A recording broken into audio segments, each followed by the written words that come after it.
Hi, everyone. I'm Tyler Feldman here with arguably the best women's collegiate volleyball player in the country, Texas outside hitter, the senior, Logan Eggleston. Logan, thanks for taking the time on this election day. I'm so excited to talk with you about this GoFundMe charity that you're participating in this year. Yes, thank you so much for having me. I'm super excited to share a little bit more about it. Yeah, so Logan, for people who don't know, GoFundMe is having their second college charity challenge. You are raising money for the Excellence and Advancement Foundation to break the pipeline. Can you just describe what that charity is and why you're involved? Number 33,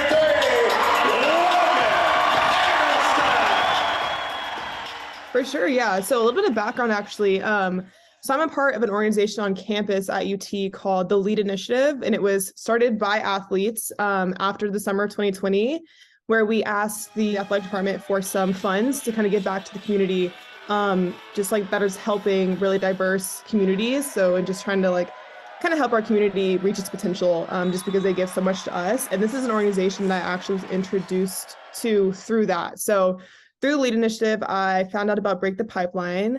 And yeah, it's an organization that really just benefits youth in the community and trying to stop the cycle of incarceration. And I think it's just super important to kind of help the youth in our community find ways to reach their potential, follow their dreams, not get kind of sucked into this cycle over and over again. So they provide great resources, great mentorship programs, and just different opportunities for kids to come in, grow, and get themselves kind of on a better path in life. So why get involved? You said how, but why this specific charity?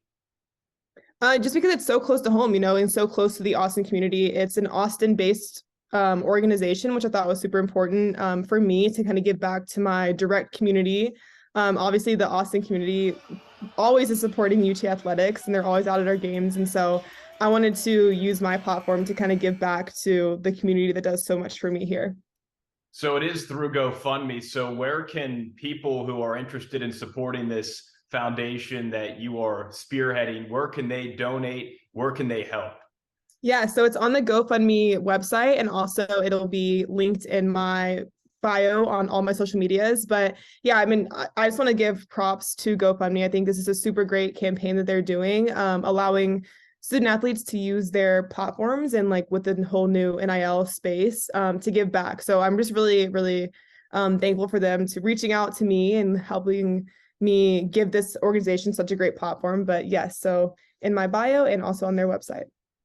All right, Logan Eggleston again joining me here on Zoom on Election Day. Logan, we've talked about what you're doing off the court, but on the court, top team in the country, back to number one. Huge match Wednesday at home at the Greg against Iowa State. Of course, I don't think many fans can forget what happened last month. The only loss you guys have had this season, that 5-setter in Ames. So what's it going to take him down here on your home court? Yeah, I mean, Iowa State's a really great team. Obviously, we saw that at the beginning of the season, but I think it was a really great fight for us. We learned a lot about ourselves and a lot about how we needed to grow to continue on being successful this season. So we took that game. Obviously, we were upset, but we learned a lot from it. We've grown a lot from it throughout the past few weeks, and we're excited to take them on again. But I think for us, it's about coming in and really playing our game and not being too caught up in what they're doing. Because I think, when we do what we know what to do and we play Texas volleyball like we know how to play, then we're pretty unstoppable. So I'm excited to see how we come out tomorrow. Our training has looked really, really good the past few weeks. And, our gym is just super competitive and the level is super high. So I'm just excited to see it translate on the court tomorrow. It's the first of the final 5 regular season matches for you and your team. How do you guys get set at this point for the postseason? I'm sure it's hard to kind of compartmentalize just game by game without looking too far ahead. But of course, we've all seen how well you guys play together as a team. So as we get closer to the postseason, it's got to be pretty exciting for you. It is for sure. I think we're still trying to put an emphasis on taking it one game at a time. But again, the light is right there at the end of the tunnel of the selection show and going into the tournament. But I think what we're doing, especially the next 2 weeks, just really honing in on the small things that we can do to get better that are going to kind of take us to that next level and hopefully, win us some big games at the end of the year. So we're definitely still focusing one day at a time and how to get a little bit better every single day. But again, we're excited to get to the end of the season and see how we can perform. Logan Eggleston, two-time Big 12 Player of the Year, first-team All-American. Logan, I want to ask you a couple of fun questions before we sign off.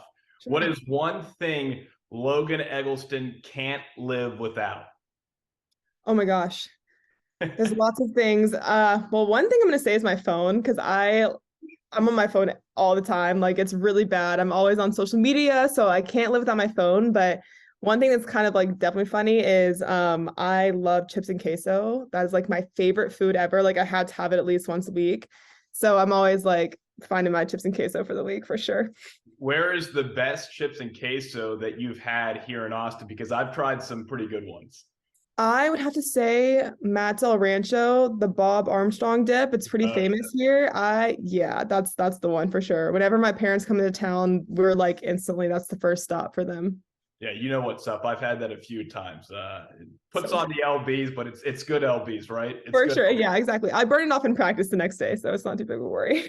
You've got that benefit. I've got to burn it off some other way. I don't get to practice in that D1 environment with all those other great athletes every week.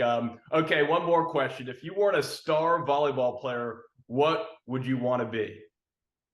I would probably say a star basketball player. I played basketball that was like my first sport that I fell in love with. I actually played up until my 8th grade year, and I was like set on going to play in college. I wanted to play at the University of Tennessee. That was kind of my dream. And then obviously I got introduced to volleyball and just like instantly fell in love. But I think if volleyball hadn't worked out for me, I would have definitely chosen basketball and hopefully gone to University of Tennessee or maybe Texas. I don't know. We could have ended up here again. But definitely would have stayed in the sports lane, and basketball would have been my sport. Have you chatted with Vic Schaefer? I'm sure they could. I mean, they've got a bunch of great players, but I'm sure they could use a Logan Eggleston in the post. For sure. Actually, Crystal Conte's made some comments a few times, and we were like, Jarrett, our head coach, was like, "No, we're not doing that." So maybe we'll see, but probably not going to get to happen. Gotcha. All right, Logan Eggleston, appreciate the time again. You can check out her social medias for the second annual GoFundMe College Charity Challenge. Logan, thanks for the time and best of luck the rest of the season. We're all enjoying the ride so far. Awesome. Thank you so much.